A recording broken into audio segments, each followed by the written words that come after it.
खंडवा जिले के अर्दला गांव के पास मां दुर्गा की प्रतिमा विसर्जन के दौरान गुरुवार शाम में एक बड़ा और दर्दनाक हादसा हुआ। इस हादसे में 11 लोगों की मौत हो गई, जिसके बाद पूरा पाडल फाटा गांव गम और मातम में डूबा हुआ है। ग्रामीणों का आरोप है कि प्रशासन की ओर से सुरक्षा के कोई पुख्ता इंतजाम नहीं थे और यही लापरवाही इस भयानक त्रासदी की वजह बनी। गाँव में इस वक्त शोक का माहौल है। पीड़ित परिवारों में रो रो कर बुरा हाल है। गाँव की हर गली हर घर में मातम पसरा हुआ है। गांव में हर शख्स गमगीन है। जिन 11 लोगों की जान इस हादसे में गई है, उनके अंतिम संस्कार की तैयारी चल रही है। ग्रामीणों का कहना है कि विसर्जन स्थल पर न तो पर्याप्त पुलिस बल था और न ही कोई सुरक्षा इंतजाम। लोगों की भीड़ थी, लेकिन हालात को संभालने वाला कोई नहीं।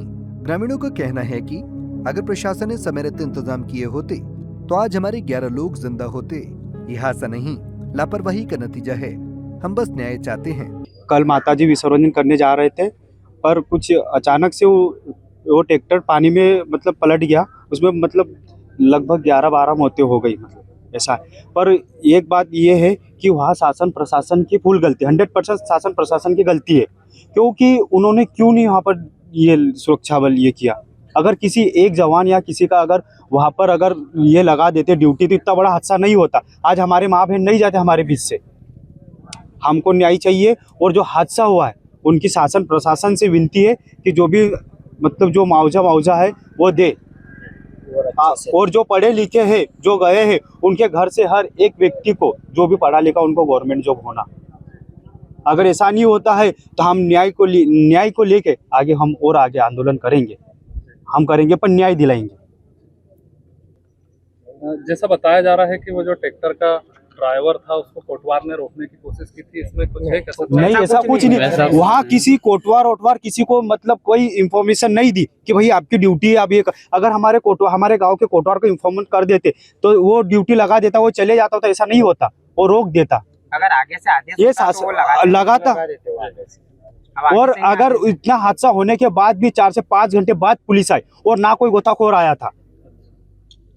गोताखोर भी और पुलिस प्रशासन आने के बाद बोलती है कि हमारे से बिना अनुमति के तुम कैसे घुसे। तो हमारी माँ बहन वहां पर तड़प रही थी, तो हम क्या उनको निकाले नहीं? इनका इंतजार करे क्या? कितनी देर बाद बचाव दल पहुंचे वहाँ पर? बचाव दल 4 से 5 घंटे बाद पहुंचा। 4 से 5 घंटे हो गए वहाँ पे। तो गांव के लोगों ने सूचना दे दी थी? दी थी सूचना उसी टाइम पे 10 सूचना दे दी थी। जो काकोड़ा के माताजी विसर्जन करने गए थे उनने इधर ही कर दी। उनको बोल दिया कि भाई इधर से ही कर दो। उनने माताजी इधर से विसर्जन कर दी और हम भी वहीं पे थे। पर जैसे उनने माताजी विसर्जन करे हम वापस आ गए और हमारे घर हम पहुंच भी नहीं पाए। और ये ट्रैक्टर ट्रॉली गई। ये ट्रैक्टर ट्रॉली अब अगर हम रहते हैं और वहाँ पर कुछ मौजूद थे वहाँ पर, उनने बोला कि भाई रोक दो, पर इनने ट्रैक्टर ट्रॉली रोकी नहीं और सीधे पानी में जाके गिरा दी इनने। और जैसे वहाँ पर जो मौजूद लोग थे उनने बोला कि भाई ट्रैक्टर ट्रॉली पलटी खा गई है, चलो। सब स्थानीय लोगों को बताया, गांव वालों को, कि भाई चलो सब मदद के लिए पूरे सारा गांव आ गया। हमने 2-3 ट्रैक्टर बुलाया और ट्रैक्टर ट्रॉली को हमने बाहर निकाला। जैसे हमने बाहर निकाला, जहाँ पर अंदर मौजूद थे जितने भी जन 11-12 जन थे, उनको सब सारों को निकाला। और सरकार के उस टाइम पर सरकार का आदमी एक भी नहीं था, सरकारी आदमी कोई भी नहीं था। और वहाँ पर जबकि यहाँ तीसरी घटना होने वाली, तीसरी घटना हो गई है ये, पर ऐसा कुछ भी नहीं वहाँ पर करा है। वहाँ पर पुलिस प्रशासन की कोई ड्यूटी नहीं है वहाँ पर। अभी वहाँ पर कायदे के मान से वो डैम में नवरात्रि में भी विषय वहाँ पर लगाना चाहिए ड्यूटी, और गणगौर में भी, और गणेश जी की विसर्जन पे भी लगाना चाहिए। और ये सरकार की लापरवाही के कारण ये सब हादसा हुआ है। वहाँ पर बैरिकेड लगाना चाहिए, पर कुछ भी नहीं, ऐसा कुछ भी नहीं करा है। मेरा नाम दीपक मोहिते है। जैसे कि हमारे गाँव के पड़ोसी गाँव में एक दर्दनाक हादसा हुआ है।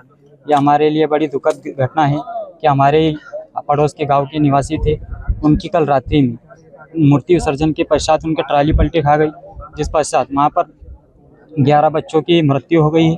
इसमें सबसे बड़ी प्रशासनिक लोगों की गलती है, क्योंकि वहाँ प्रतिवर्ष मूर्तियों का विसर्जन किया जाता है। तो इसमें प्रशासन को देखरेख में मूर्तियों का विसर्जन किया जाना चाहिए, क्योंकि माननीय विधायक जी ने भी बताया था कि वहाँ पर कोटवार की तैनाती की गई थी, क्योंकि हम हर साल वहाँ मूर्ति विसर्जन करते। इसी प्रकार की वहाँ कोई तैयारियाँ नहीं रहती, वहाँ कोई कोटवार नहीं रहता।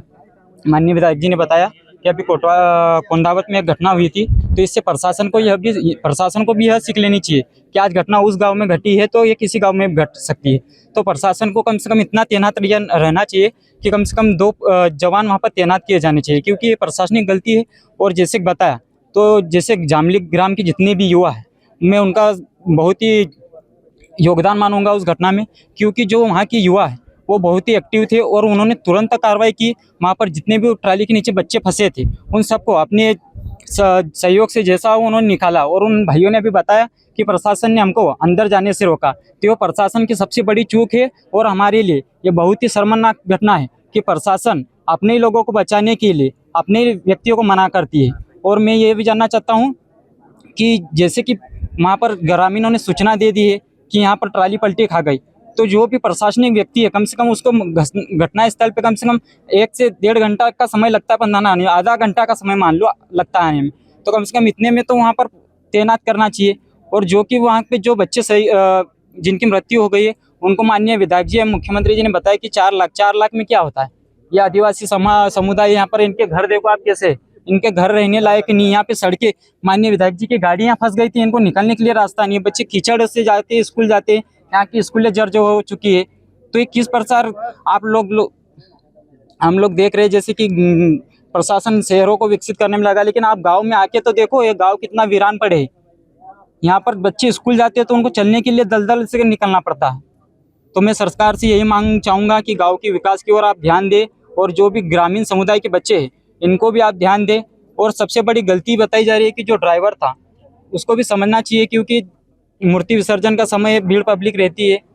तो मेरे सभी भाइयों से निवेदन है कि आगे से इस प्रकार की कोई घटना ना घटे। और सबसे यहाँ पर जितने भी भाई लोग हैं मैं सभी से निवेदन करूँगा, अगर इस गाँव के युवाओं को और जो भी यहाँ के समुदाय के लोग हैं उनको अगर न्याय मिला तो हम उग्र आंदोलन भी करने के लिए तैयार है।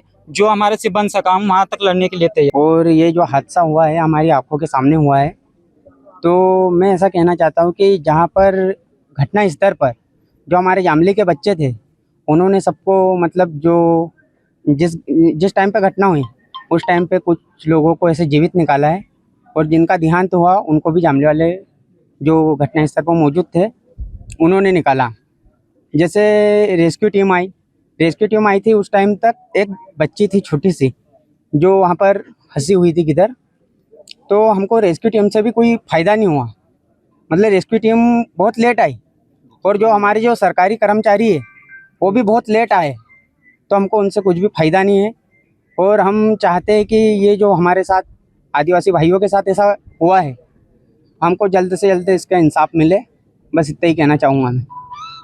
आपको क्या लगता है कि यदि वहाँ पे टीम होती पहले से रेस्क्यू दल और जिम्मेदारों की ड्यूटी लगाई जाती वहाँ पे, तो इस तरह की हादसे को रोका जा सकता था? हाँ, अगर पहले से ऐसा, और बहुत पहले भी ऐसा हो चुका है। एक बार गणेश जी में एक बच्चा ऐसा हो गया था, तो तब से मतलब सरकार को समझ जाना चाहिए था कि वहाँ पर कुछ ऐसी सुरक्षा लगाए या फिर ऐसा कहीं लगाए कि ऐसा हादसे ना हो। तो इन्होंने ऐसी बात ध्यान में नहीं रखी है, जबकि वो बहुत बड़ा डैम है, आसपास के सब आते हैं वहीं पे विसर्जन करते हैं माता जी का गणेश जी का तालाब नहीं, वहीं पे माता जी विसर्जन होती है, विसर्जन करते हैं। तो जैसे वो एक बच्चा पहले शांत हो गया था वहाँ पर, तो अब इनको समझ जाना चाहिए कि ऐसा होता है, तो अपन यहाँ पर कहीं सुरक्षा लगाए। आप क्या मांग करते हैं बता दीजिए। हम ये मांग करते हैं कि जो बच्चे जिनका देहांत हो गया है उनको नहीं, ज़्यादा हम कुछ नहीं बोलते, जैसे अब वो तो हो गया, जो होना था वो हो गया है, अब उनकी मदद करना पड़ेगी। और हमारे आदिवासी भाइयों को सपोर्ट करो और उनका सहयोग करो, बस इतना ही कहना चाहूँगा। घटना के बाद से पाडलफाटा गांव में नेताओं और अधिकारियों का आना जाना जारी है। मुख्यमंत्री मोहन यादव गांव पहुंचने वाले हैं। कांग्रेस प्रदेश अध्यक्ष जीतू पटवारी भी आने की घोषणा कर चुके हैं। जनजातीय कार्य मंत्री कुंवर विजय शाह, खंडवा सांसद ज्ञानेश्वर पाटिल और क्षेत्रीय विधायक भी गांव पहुंच चुके हैं। नेताओं ने पीड़ित परिवारों को हर संभव मदद का भरोसा दिया है, लेकिन गांव वालों का कहना है कि अब भरोसे से ज्यादा उन्हें जवाबदेही और कार्रवाई चाहिए। खंडवा की यह घटना सिर्फ एक गांव की नहीं बल्कि पूरे सिस्टम के लिए एक चेतावनी है। 11 जानें चली गईं, लेकिन अब जरूरी है कि ऐसी घटनाएं फिर न हों। प्रशासन को जवाब देना होगा कि आखिर सुरक्षा इंतजामों में इतनी बड़ी चूक कैसे हुई। खंडवा से पंजाब केसरी के लिए मुश्ताक खान की रिपोर्ट।